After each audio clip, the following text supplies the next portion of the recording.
O Palmeiras não tem dono. Os donos do Palmeiras são os associados, são nossos milhões de torcedores.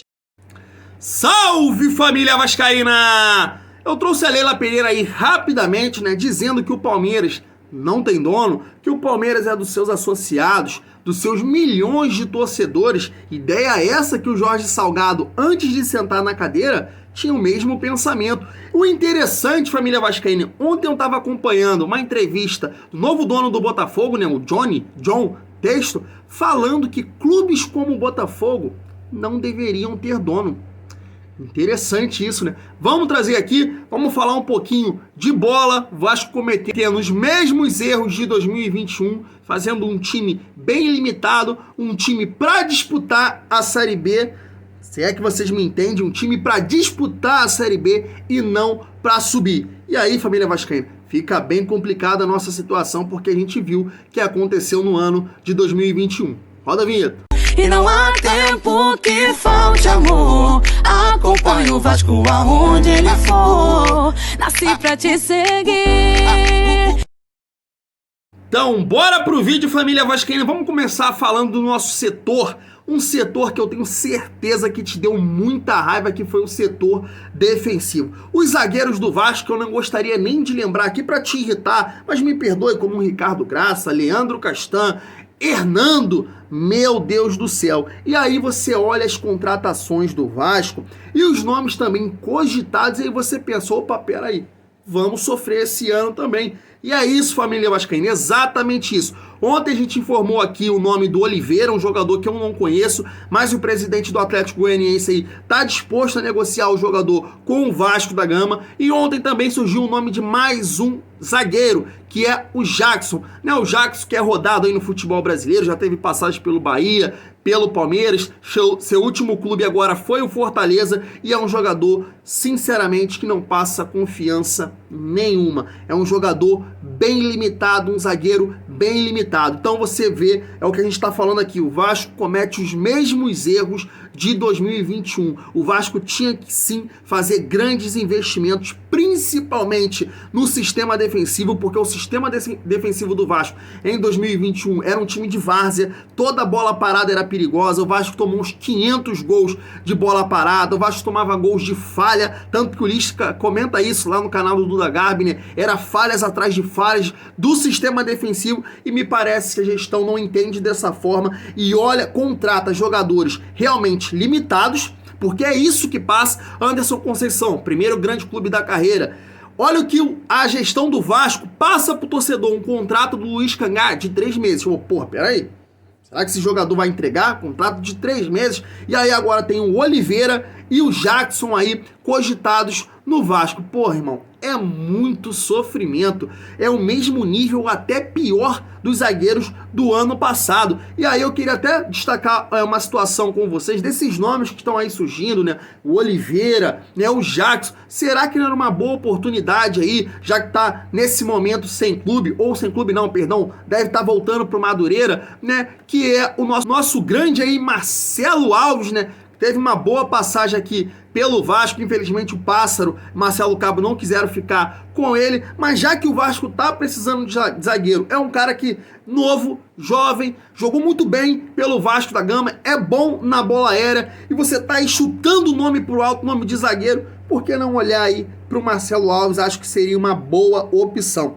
Agora vamos passar pro ataque, né, família vascaína? A posição de centroavante, já que o Vasco aí só conta com o Raniel, é isso mesmo. E a informação aqui do jornalista José Roberto Coutinho, do IG, diz que o Vasco segue negociando aí com o Zé Roberto. Zé Roberto se apresentou ao Atlético Goianiense, mas o jogador não quer permanecer para essa temporada de 2022. E o Vasco tá no páreo aí para contratar esse jogador. Mas aí, família vascaína, o que acontece? Curitiba e Ceará também têm interesse no atleta. E aí o que acontece? A gente sabe que, Vasco tem menos, pode perder aí uma boa possibilidade. Por quê? O outro nome também que foi cogitado aí no Vasco da Gama é o Getúlio, jogador do Avaí, que acha um centroavante aí muito parecido, por exemplo, com o Daniel Amorim, é um centroavante de pouca mobilidade, que joga mais dentro da área, tem um bom fundamento da cabeça, mas é um jogador mais dentro da área. Quando sai da área, é um jogador que se perde. Já no caso do Zé Roberto, acho um jogador interessante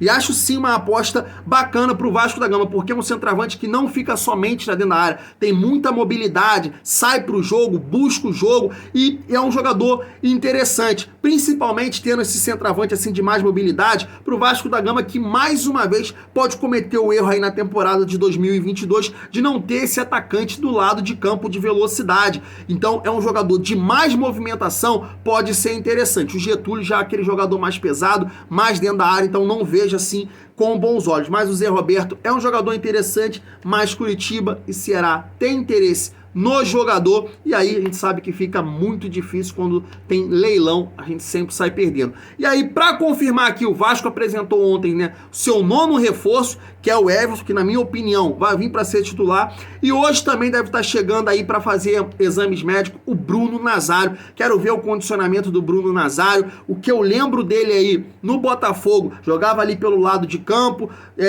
pouca velocidade, na minha opinião, então é um jogador que não sei se vai ajudar dessa forma no América Mineiro. Jogou bem pouco, foi reserva, até o Ribamar lá entrava e ele não entrava, então é complicado. As contratações do Vasco aí tá bem difícil de aturar, e é aquilo que eu falei no início do vídeo, o Vasco tá montando um time para disputar a Série B, e um clube gigante como o Vasco não pode montar um time para disputar a Série B, tem que montar um time para subir. Esse time do Vasco vai disputar de igual para igual. Então a gente vai depender do Zé Ricardo, vai depender de um milagre para esse elenco encaixar e a gente conquistar o nosso principal objetivo, que é a volta para a Série A. Quem faz isso com o Vasco? Gestão de merda. Parabéns.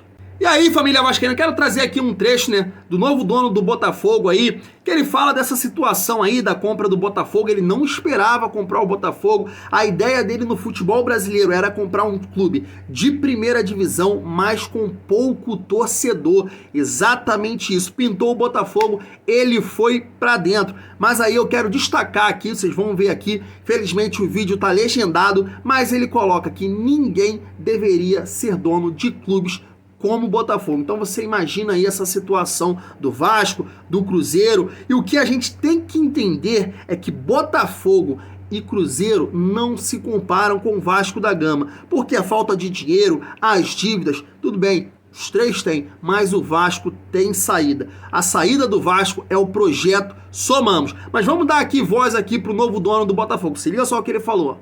I was looking at clubs in the first division that have very small fan bases because I wanted to come in and, you know, rip up the business organizational sort of, you know, the history of bad practices and market more effectively, build new channels of revenue. So to your question, why Botafogo? Well, when I was looking at these smaller clubs that I thought would be easy to handle, you know, two young men that I've worked with kept bringing up Botafogo, and I'm like, it's like buying Newcastle or Manchester United. Like, nobody buys Botafogo. I mean, nobody should ever own, you know, these clubs, right? But it happens that we do. Tá aí, família vascaína, comprou o Botafogo, mas usou ali da honestidade. Um clube como o Botafogo, que tem suas tradições, tem seus torcedores, não deveria ter um dono. E é isso exatamente que a gente fala do Vasco da Gama. É uma situação aí bem recente, a SAF, e principalmente essas pessoas que estão lá dentro vão tomar essa decisão. A gente desconfia, eles não passam credibilidade nenhuma. E aí é o que a gente destaca, o Vasco tem saída sim, é o Somamos. Sabe por quê, família vascaína? Se essa gestão de merda tivesse tanta convicção na SAF, eles não tentariam te enganar. Te enganar como? Quando eles mandam aí o Salgado, pô, você acha que isso não é pensado? Quando ele manda lá o Adriano Mendes conversar com o Leven, eles passam o quê? Opa, tô aí, ó, tô mostrando que a gente tá tentando outras soluções pro Vasco. Viu, gostou, mas não implementa, porque sabe que se o Leven conseguir resolver os problemas do Vasco, essa gestão não tem mais vez. Isso não acontece mais. Júlio Brandt da vida, Salgados da vida, Campelos da vida, isso some do Vasco. Então, eles fazem um teatro pro torcedor que tá ali vendo as situações, que viu o projeto Somos, mas não quer implementar porra nenhuma e fica focado na SAF. Mas a SAF não é a solução. Para Botafogo e para Cruzeiro, pode ser. Mas para o Vasco, a gente tem o Somamos. E aí, família vascaína, pra gente finalizar o nosso vídeo, vou trazer aqui um corte lá do canal do Vascaíno do Cerrado, do Thiagão, meu xará, onde o Levin diz exatamente isso, de colocar o Vasco nesse momento no buraco negro. Você não conhece a SAF, é muito recente. E aí tem um grande projeto, o Somamos, que poderia aí trazer receitas para o Vasco, montar um time competitivo, um Vasco forte. E toda essa situação criada aí, esse tapa-olho de SAF, é pela incompetência da gestão. É isso, esse é o ponto. SAF, na mão desses caras, não estão pensando no clube não, estão pensando neles, porque o Levin deu a solução, o projeto Somamos, e ele vai falar exatamente isso aqui. Vou ficando por aqui, tamo junto, e é muito bom ser Vasco. Então me desculpem, o Vasco não pode ser cobaia para uma lei que ainda está muito verde, o Vasco não pode ser cobaia para ser possivelmente, estrategicamente conduzido por interesses até rivais. O Vasco não pode ser cobaia para que alguém se esconda atrás de uma pessoa jurídica para receber o que não lhe é devido. O Vasco não pode ser cobaia para agradar determinados credores que já existem há muito tempo. O Vasco não pode ser cobaia para nada. O Vasco é o maior clube do mundo. O Vasco é para ganhar a porra toda. É para ser campeão de tudo que disputar, ou pelo menos estar ali, batendo na trave. Porque essa é a nossa tradição é de uma mentalidade vencedora. Nós não podemos nos permitir ser apequenado a ponto da gente parecer que a gente é vendido numa feira. Porque a porra de um presidente e de uma diretoria não consegue conduzir o clube com qualidade.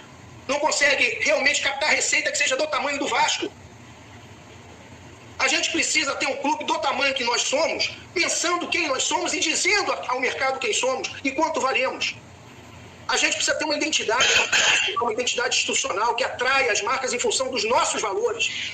A gente tem que ter um básico de propor uma visão. Qual é a visão do Vasco? Qual é a missão do Vasco?